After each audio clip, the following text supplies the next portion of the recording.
Poppin T fam, it's a great day. It's a great day. Today is Thursday, but who cares that it's Thursday? The NFL is back today. Hall of Fame game, 8 o'clock. Chargers versus Lions. Pop, we're close. Almost here. How you feeling? I mean, how can I not be excited? I get to watch football every week until February. And start tonight with the great DJ Uiagalelei and the great Trey Lance. Playing a little football against the Lions, so... Two great college football quarterbacks.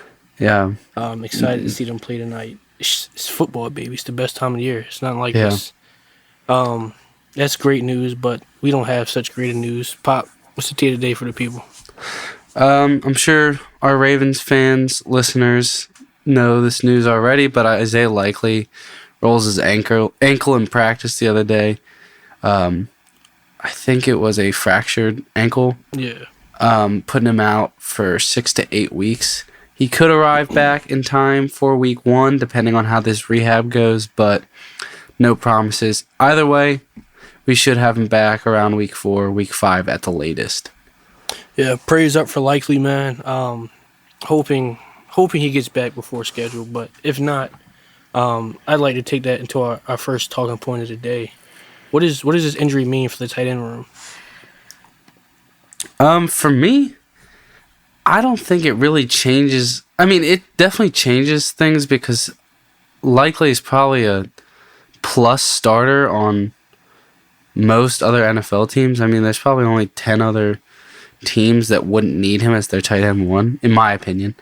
But Kolar was a great draft pick coming out, had a lot of potential coming back out. He just hasn't really been able to show. It's only been in flashes just because of the two guys ahead of him being top 10 to 15 tight ends in the league. So it's like, I think it would honestly be interesting to see him get a little bit of work, especially, I mean, I don't necessarily agree with all the Mark slander, but if Mark is on his way out, I mean, if Charlie can fill in that tight end 2 role, if Mark is on his way out, I mean, what better way to see what he's capable of than with a couple weeks of him filling in for Likely? So I think it would be great for him to fill in for a couple weeks. Yeah, I agree. I want to see what Kolar can do because I remember that big throw against the Bengals, I believe it was. Yeah. Lamar kind of hit him on the right sideline. He took off for like 60 yards. So he's shown he's athletic. He can move. He may not be Likely. There's not too many tight ends that can move like Likely, but I would be excited to see him play. Hopefully, like we said, Likely gets back in time, but you never know. Yeah. Theoretically, he's got the size of a Mark Andrews. He's a little bit bigger than Likely, so you can still have Likely be in that Y when he gets back. Or if I feel like Kolar is more of a Mark replacement, than a Likely replacement. I agree with that. I would say this is interesting to me because very different situations of how injuries occurred, but it kind of takes me back to last season dealing with Mark Andrews getting into the car accident and having the back problems and kind of trying to rush him back for week 1. How do you want the Ravens to play this with Likely this time around?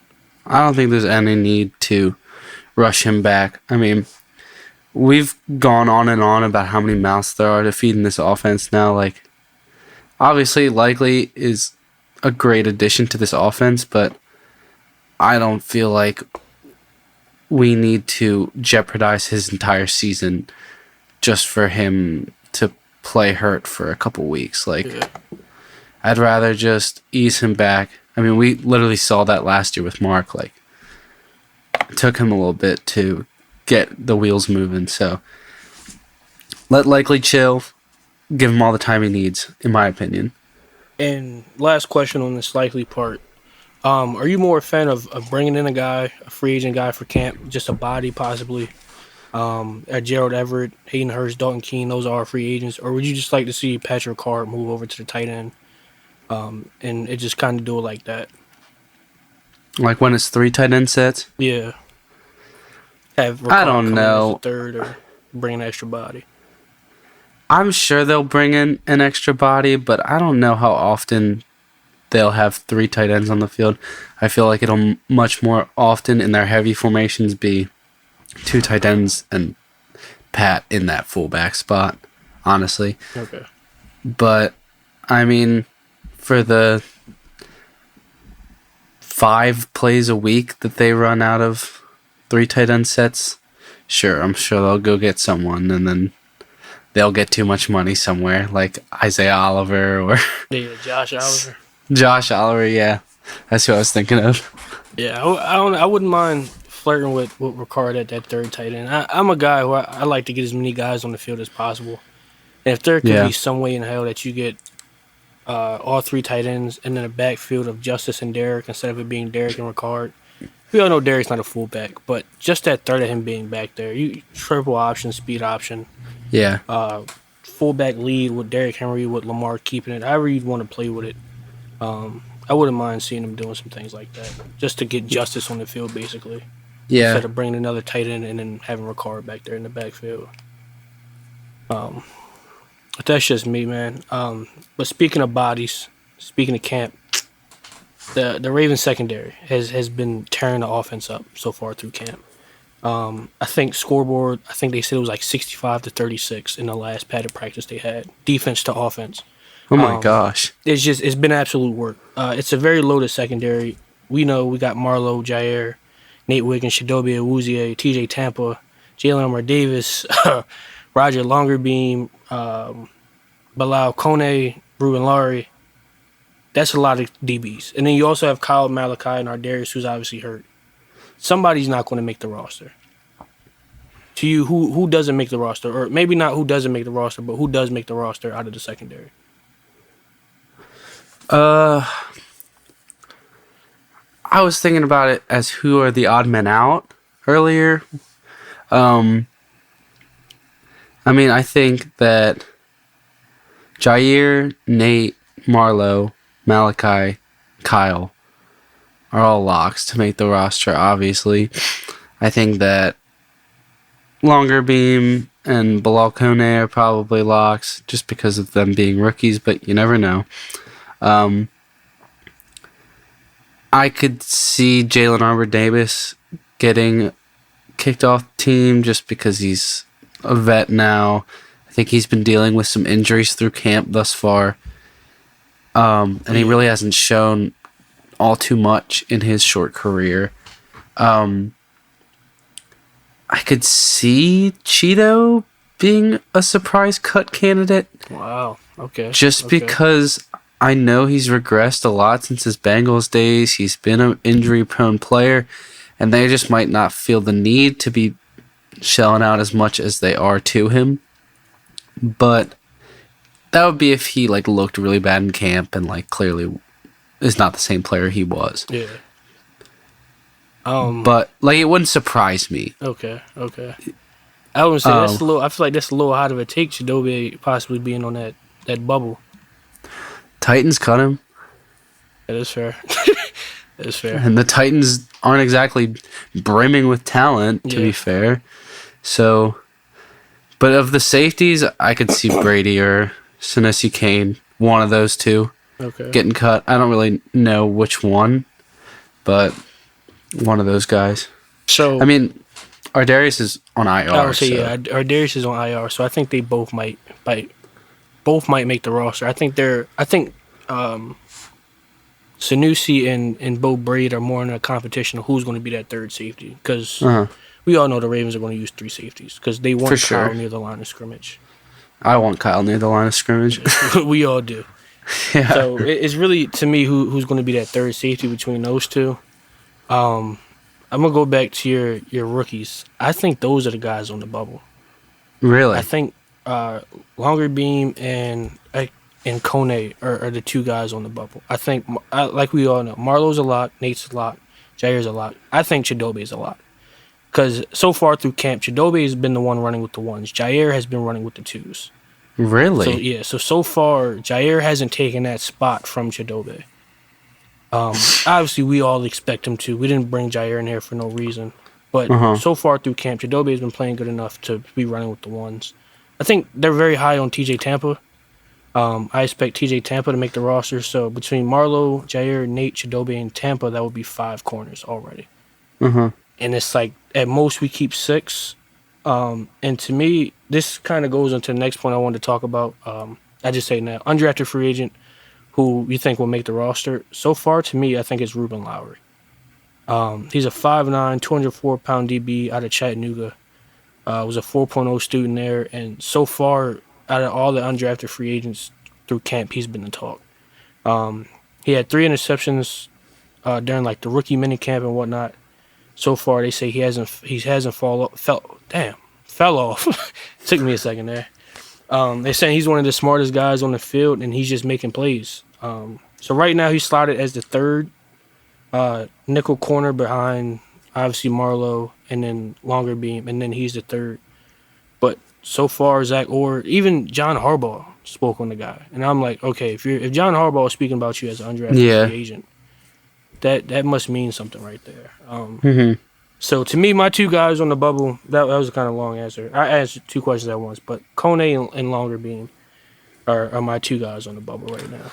I know they like Tampa, and I know he's been having a good camp so far. So, and I think also let me go back on this. JD5.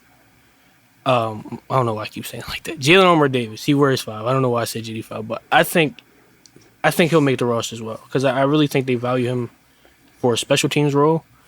He did a lot of that last season. And talking to a friend of mine who was with the Ravens for a little bit, he said they're high on him special teams wise. So I think Jalen Armour Davis also might make the roster, but we'll see because the Ravens don't keep no more than 6 corners. Yeah, I don't know what's going to happen. I just know they get weird about injuries and stuff. So yeah, it'll be interesting to see how it shakes out for sure. Because what is this, year 3 for Jalen, or is this year 2? I think it's 3. Okay. Yeah, that sounds about right. Uh-huh. I mean, if I was going with an undrafted free agent, if I'm putting my money on anyone, it's John Hoyland. Okay. Just because. I mean, it's a 50-50 shot, I think. Yeah. It's whoever comes out as the better kicker, pretty much. Fair. So. I heard Tyler had a better day today than he did, I believe it was yesterday, the day before. I think the first day he put on pads, I think he went like 50%, and everybody was kind of worried.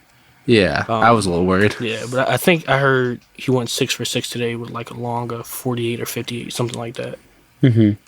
Rookie kickers are always so finicky, so I really think either guy could win the battle. Even though Tyler's the draft pick, they're going to go with the better kicker at the end of the day. Kicker is one of those positions where like that draft pick BS, it don't matter. It does not matter. It don't matter. They don't care where they picked you, dog. If they you will kick you on the streets unless you're. The Bucks took Robert Aguayo in the 2nd round. That's still one of the craziest things ever to me in NFL history. A kicker in the 2nd round. That was crazy. But you saw they gave him the boot quick. Guys don't play about kickers at all. All right, so that's our 2 undrafted free agents. My guy Ruben Lowry and your guy Hoyland. John Hoyland, right? It's John first name? Yeah, John, yeah. All right. So that's all the camp stuff. We'll take it going into the regular season now. Pop, we all know what this team is capable of. But to get to where you want to be in January and February, it starts in September. The Ravens have a heck of a 5-game stretch to start the season. What do you think our boys' record is going into week 19 or going into the playoffs this year? I don't know, man. I think the Ravens are always good for a trap game. But I feel so good about this roster. I want to say 15-2. And I feel pretty confident in saying 15-2.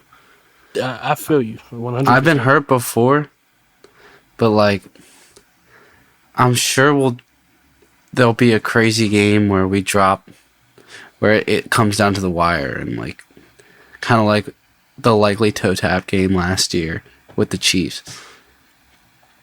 But I don't know. I like us, and I like the changes that we've made to this roster. I think we're definitely a better roster than last year, and I think that we're going to be coming with some different energy. I really do hope so.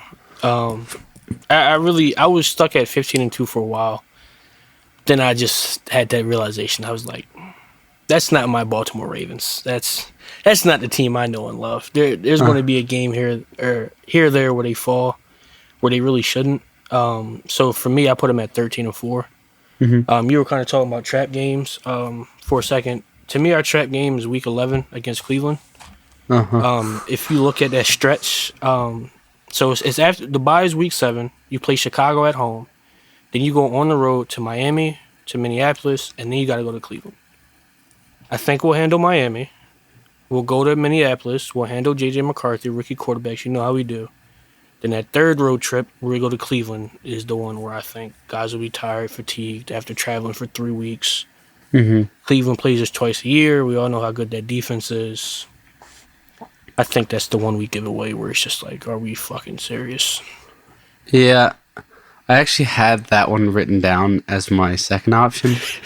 I had that Bears game Right out the bye week. before that as my trap game. I just think that a lot of people aren't taking this Bears team too seriously, but I don't know. They're going to click at some point with Ben Johnson and Caleb, and like eventually it's just going to click, and this team's going to be really good, in my opinion. Yeah, I Um, agree. I agree. So I don't know if they'll be good from the jump, but I could see the Ravens not playing up to them. But I literally wrote down that Browns game, especially if Shadur's playing, like it's just going to create some sort of Shadur narrative if they come in and beat us. Like with Shadur, like I could totally see that like kicking his career down the road, starting his career off yeah. late, Like them overtime, juggling through against the Ravens. quarterbacks. Shadur comes in, beats a hot Ravens team that's only got like a loss maybe, and then there goes that Shadur narrative. Yep. And it would hurt me if we started that Shadur narrative. I 100% agree because it's like he'll end up beating a team he has no business beating. Yes. Like it's not like he beat the Jets. Nah. Like he went and beat the Ravens. He went and beat Lamar Jackson and company, and and we know how that's going to go. Yeah. But 13-4. Let me go back to that first. What is it? 1, 2, 3, 4, 5, 6. That first 6 games: Buffalo, Cleveland, Detroit, Kansas City, Houston, Los Angeles Rams. That's where I really struggled because it's just like that gauntlet. We should run that gauntlet, but it's just like it just feels like we won't for some reason. Like there'll be a game here or there. I don't. The first loss to me on the season is Kansas City.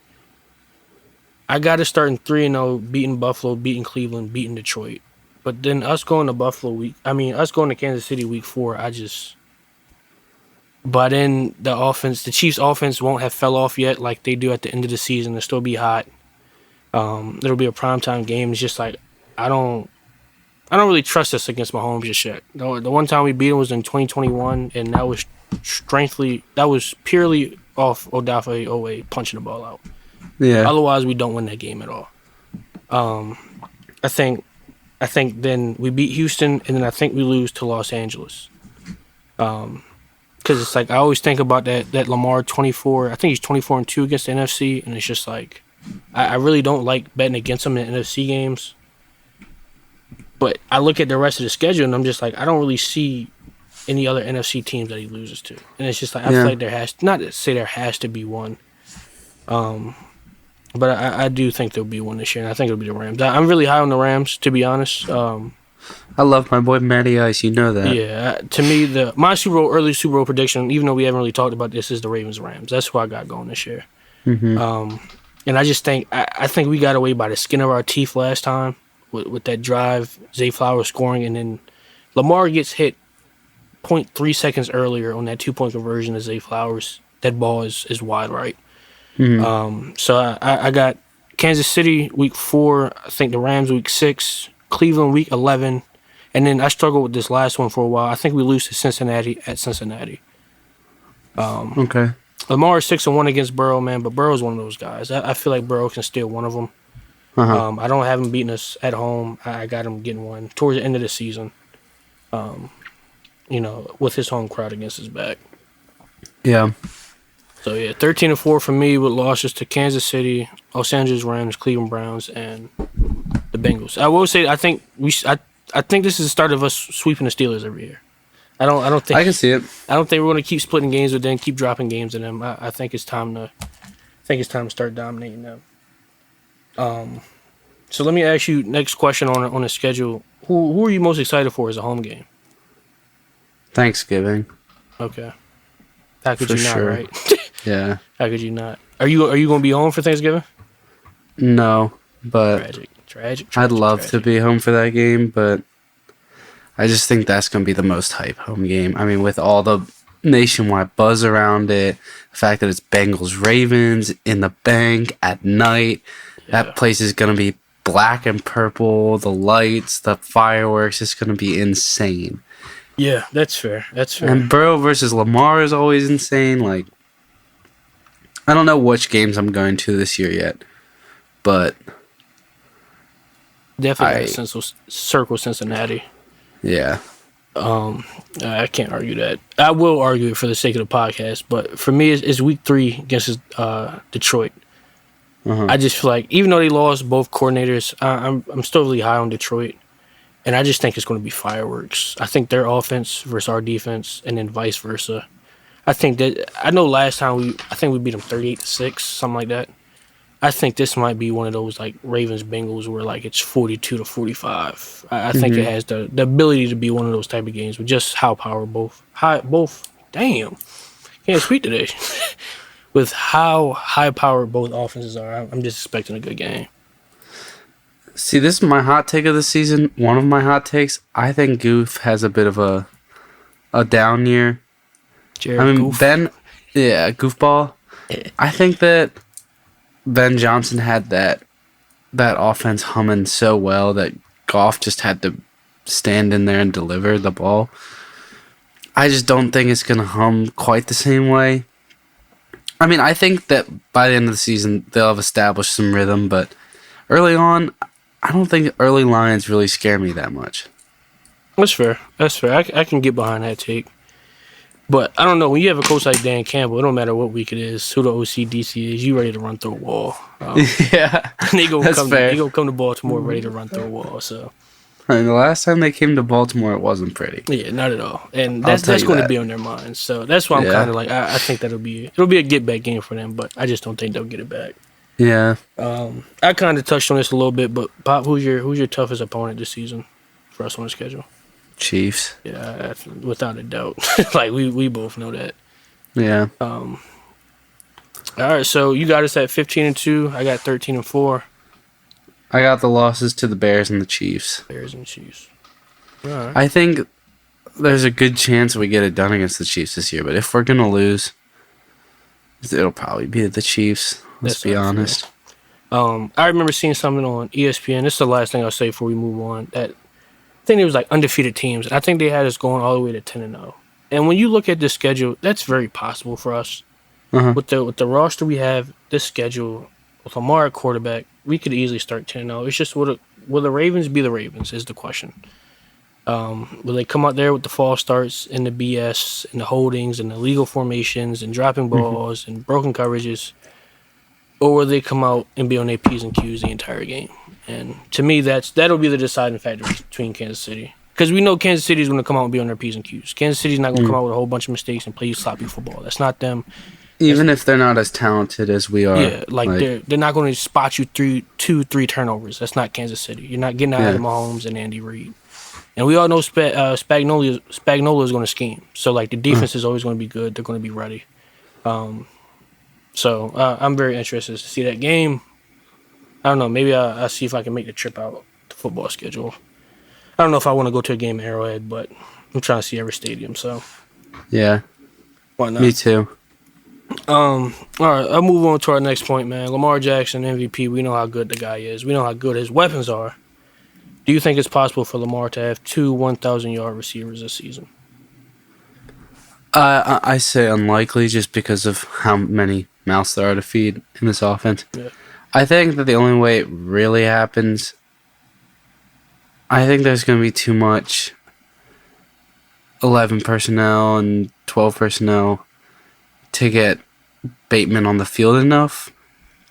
If Mark silences doubters, silences all the haters all the hate that he's gotten this offseason and returns to like top 3 tight end status, I could see it.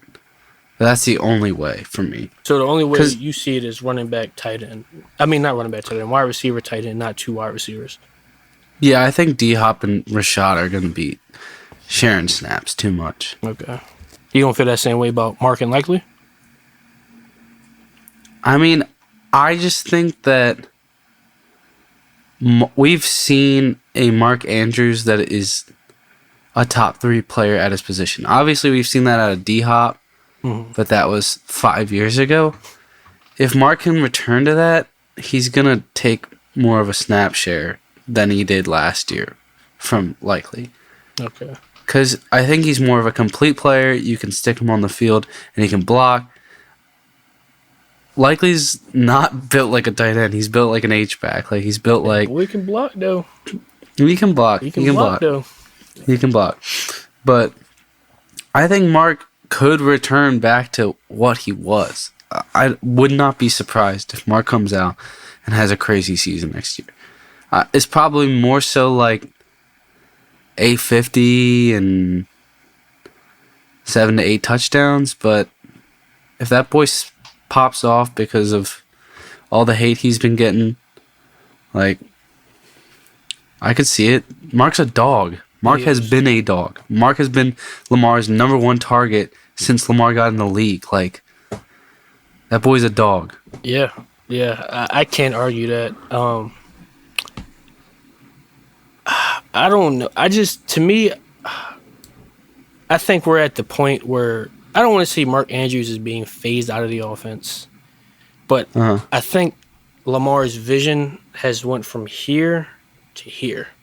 So in the early point of his career, when the vision was here, I think that's why Mark ate so much, because we know he loves that intermediate passes, across the middle, seam balls. Yeah, but I truly think his vision has gotten a lot better. And I think that's why Bate had 800 yards and 9 touchdowns last year, because it wasn't just middle of the field, whatever, and then take off. He was getting through all the reads. So I do think it's possible for Bate to get 1K. It'll be hard as hell, but he'll have to take a real step in the rest of his game. We all know he's like a serious deep threat. I think that's all he needs. I think. To me, it's like Jared Goff. I don't know. I think J-Mo had 1,000 yards last year, right? Yeah, he did. To me, that's the same thing. Amon-Ra and J-Mo both having 1K. Zay's in your slot. Let Zay be your slot guy. Obviously, the tight ends are also going to play slot. Everybody's going to play slot. It's the type of offense we have. But with feeding Zay through the slot and just hitting Bate on nothing but deep balls, deep shots, comeback routes, 10, 15, 20 yards down the field, I think it's possible. I think Mark's days of 700+ yards are over. Wow. Yeah, I know, shock. But I think with Lamar's evolution as a passer, and with the added weapons, I just don't think he has to. Mark was a security blanket. I don't think he needs that blanket anymore. You know what I'm saying? It's like growing up, and you don't need your sucker, whatever be giving babies. You don't need it no more. It's like he's comfortable with those throws outside of the numbers and throwing those deep balls. I saw a clip. I think he threw it to Dayton Wade today. If you go check on the Ravens Twitter, dog, when I tell you it's beautiful, Patrick, I'm telling you, you would have caught the ball like over the shoulder. When I tell you bread basket, I mean bread basket. Like, there wasn't he had to extend. Nah, it was right here, and it was a beautiful ball. And I think that part of his game is evolving. So if anybody, I think it'd be 2 wide receivers. I think Zay and Bate, but having D-Hop, Likely, and Mark makes it a lot harder. Mm-hmm. But I don't know. I just think if anybody gets to it, I think it'll be Zay and Bate, not Zay and Mark. I think. I hear your argument too. Yeah, I just think those days of Mark, being somebody. I think that's over. I think he's comfortable back there. I think his O-line would be better. It's year 3 with T. Martin and what's it called? Why am I blanking? Yeah, I would say, why am I blanking on Monken's name? But yeah, I just think he's at that next evolution of being a quarterback that I got you. just he don't need it. All right, so I move on to the next spot. Derrick Henry, big boy. What do you have last year? 325 attempts, 1,921 yards, 16 touchdowns. I hate to ask the question, does he regress? Because it's very hard to put up 1,900 yards back-to-back seasons, especially at 30 plus. So what are you looking for from Derrick Henry this season to call it a successful season? I mean, I don't think he's gonna fall off. Like, I just don't think.